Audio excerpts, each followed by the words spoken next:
Urban violence, castration, the lair of the slippermen, Genesis have created this bizarre allegory amid the neon fizzle of New York City. But what does it all mean?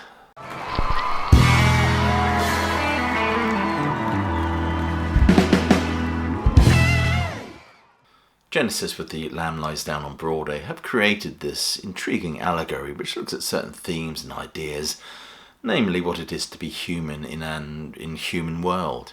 This is a winding, wielding story of a Puerto Rican hustler named Rael, making his way in New York City on a journey of self-discovery, and what it means to be alive and authentic. Interestingly, Rael is an anagram of real, and we accompany him in this narrative from his days as leather-clad gangland punk to breaking free from this metaphorical cocoon to become a more rounded soul, albeit without his cock. And it's told in a series of complex metaphors that allow the listener to journey with the protagonist as he comes to understand his place amid the neon hum of New York City. Loosely based on A Pilgrim's Progress, John Bunyan's 17th century spiritual, of course, a story which also begins with the narrator's dream, filled with temptation and guilt, a kind of purification as Christian makes his way to the celestial city. Interestingly, Banks and Rutherford suggested The Little Prince as a concept on which to hang the album, which would have drastically shifted the tone of the music, I suspect, giving it a more whimsical flavour. But Gabriel wanted something earthy and gritty, moving away from the pastoral tones of Selling England by the Pound, perhaps preempting the coming apocalypse that was punk. And the sound of this album represents a profound shift in many respects. One notable shift is the use of polyrhythms by Phil Collins, I suspect due to his exploring jazz and fusion drumming with Brand X. It's a forceful and imaginative piece which sees this classic lineup of Genesis at their very peak. And the structure of the album is intriguing. We get the first LP, which is devoted to, one might say, pop-orientated rock songs, and the second being dedicated to largely instrumentals, combining the band's most immediate music with their most elliptical. It's a wash of gorgeous sound, although I still believe that the guitars are too low in the mix. Nevertheless, one is tempted to dwell with the toe tappers on the first record because they're infectious stuff. But it's sides 3 and 4 where those nightmarish landscapes are explored, where Rael descends into darkness before his redemption, if you can call it that.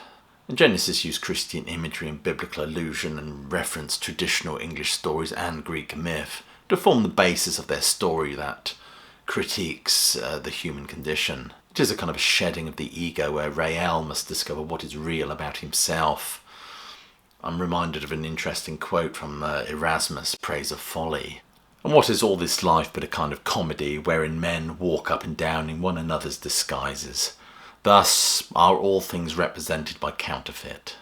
And like Erasmus, man's folly is often ridiculed using satire and sardonic humour by Gabriel, as appearances are seen as merely that in this conceptual mishmashery of an album. Rael must lose himself to find his brother and ultimately find himself again. Co-produced by John Burns, this album contains some interesting sort of sonic motifs that came to be embraced by punk and new wave.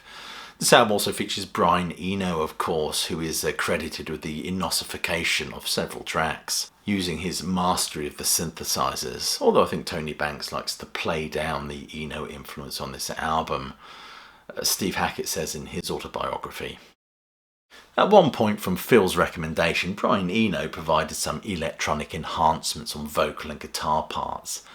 An enthusiastic character, he was very into his boxes of tricks. In other words, a fellow experimenter, articulate with no previous band baggage. This left him able to influence us untethered in freelance fashion.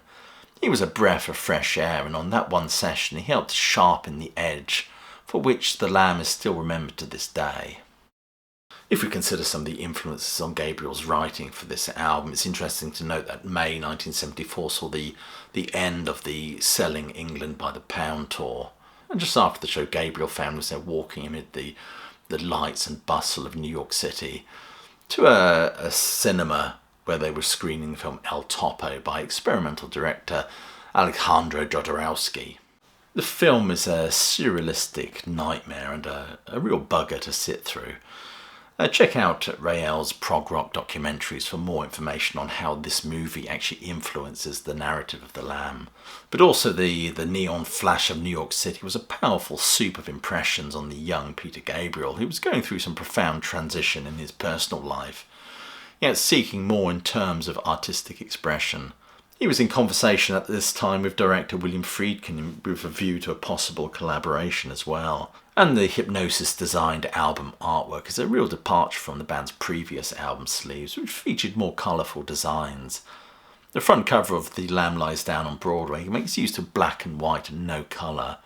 The band's logo, originally designed by Paul Whitehead and used on Nursery Crime in 1971 at Foxtrot, was replaced by a new Art Deco style designed by George Hardy. The Lamb was going to be released as 2 single albums with 6 months between them, but nevertheless represented a real transition in terms of this band's sound from the pastoral affectations of those early Genesis albums to a more edgy direction that very much forms the basis of Peter Gabriel's solo career. Effectively, The Lamb and the subsequent tour served as Peter Gabriel's resignation letter from the band. Interestingly, in his essay, E. Richard Kress writes, "Using the concept record format and expanding to a double album allows the music to be much more expansive. The lyrics are certainly abstract and rather obtuse, resulting in a story that is often strange and surreal. But it seems Genesis wanted to produce a work sweeping in concept, one that might capture how to be humane in a modern world of rapid change and murky ethics." And he goes on to describe certain metaphorical arcs that take place in this narrative, one of course being that Rael must discover what it is to be a real person. But the second arc is man's struggle to find meaning, perhaps in the seemingly meaningless. As he says in his essay, it's all about finding a moral and ethical compass in which to navigate modern life. What about this strange and surreal story? It's a kind of a nightmarish vision or dreamscape, highly metaphorical that leans heavily on symbolism, myth and archetype. So let's have a go at unpicking the most unpickable of tales. Rael, the central character, is revealed as a bit of an ass, really selfish and angry, living a nefarious existence. But then he notices a lamb lying down on Broadway in the middle of a New York street scene, an image pregnant with Christian symbolism representing death and rebirth. Rael sings, "Something inside me has just begun." No shit. The innocence of the lamb is contrasted with New York City with all its chaos, disorder and moral conflicts. Rael notices a black cloud descending, which he fears is a wall of death, perceptible only to himself and not those around him who seem to be oblivious to it. In fact, he sings, "They carry on as if nothing is there," introducing this idea of dual realities. Rael, now trapped, cocooned in dust, awaiting a re-emergence, and butterfly symbolism abounds on this album. The idea of re-emerging and rebirth. Rael sings, "With no sign of life at all, I guess that I'm alone." And the cave imagery is apparent here as well, maybe an allusion to what is real and unreal, alluding to Plato's notion of the cave, which morphs into a cage in this particular narrative. Rael must emerge, shedding the shards of his old self, to become self-aware and enlightened. After emerging, Rael sees his brother John fleetingly, and the endless parade of lifeless packaging reveals a multitude stumbling through life, moving towards a room with no exit. Maybe an allusion to the Sartre play of the same name, which depicts a scene from hell, or maybe showing a series of individual cages that we all inhabit. This is followed by a flashback to Rael's life in New York City, where his gang activity is referenced, maybe to show his stage of spiritual awakening. His former self is angry and self-possessed, is violent and speaks of his desire to rape. "No time for romantic escape when your fluffy heart is ready to rape," he sings. He pulls out his heart, I believe, as he confronts that which prevents him from being human. With his heart now more open, Rael starts a fresh quest to find true love, and the tune Counting Out Time begins here, but he seems to be conflating love with lust. As Rael struggles for direction, he finds himself in a bookshop with long corridors, cue carpet crawlers, A song pregnant with images of death and entrapment.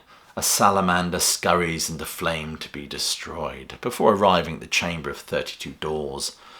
With all 32 exit doors lead back to the same room from which they can never leave, a reference once more to Sartre's play. It is here he finds a woman named Lilith who promises him a way out, but he sees that she is totally blind. The actual blindness of Lilith, ironically, compared to the spiritual blindness of Rael, the blind leading the blind. But she does indeed lead him out, and the scene fades into the waiting room, a scary place filled with wondrous, strange, frightening, and very chaotic sounds. And with supernatural anaesthetist, Rael glides into the Lamia pool, where he is foolish to trust their beauty, but it illustrates Rael is now willing to completely risk losing all control in his search for love. And the music introduces the colony of the slippermen, and the voice of the slippermen is sinister, as the colony shows its slimy lust, greed and hedonistic excess. And it is revealed in order to escape the slippermen, Rael must face his ultimate test. He must let go of everything he holds dear, including his cock, his essence, his maleness. Rael is rejoined by his brother John as they meet Dr. Diaper and face his operating table. They then have their dicks docked. The doctor removes both Rael and his brother's penises, placing them in a tube, a yellow plastic shooby-doo. Then, just as he receives his tube, a giant raven swoops down from the sky and takes Rael's knob off into the firmament. Isn't it always the way? John refuses to help Rael retrieve his cock, of course, and Rael runs as fast as he can to keep up with the bird, and the tube drops into the water far below, and Rael is left to watch it float away, he sings. The music shifts, and then there's an opening just above him on the bank which reveals itself, from which he perceives New York City once more. As he ponders whether to go through, he hears his brother's cry for help. John struggles in the rapids below, and Rael must choose the lights of Broadway or saving his brother. It reveals that Rael has grown beyond just self-gratification. Rael is indeed finding himself. When he decides to save John, he is accepting everything he is and everything he is not. Implicitly, the message seems to be, as humans, we make choices that define our humanity. He and John dive into the rapids and eventually they emerge on the bank. Rael looks at his brother's face, but it is no longer his brother. Something's changed, that's not your face, it's mine, he sings. The music builds, it becomes exultant. Maybe Rael has finally saved himself. Well, bugger me if that doesn't make perfect sense. But despite the twisty-turny nature of this record, I absolutely love it. On any given day, this would easily be my #1 favourite Genesis album. Anyway, you've been watching a video by Classic Album Review. If you've enjoyed this, please do share it. Click like, subscribe, check that notification bell. Check some of the links below this video for ways you can support the sterling work done at the channel. It's always much appreciated. Anyway, I'll leave you with my closing catchphrase, which is, as you know, hope you're well, staying safe, and of course that you keep listening.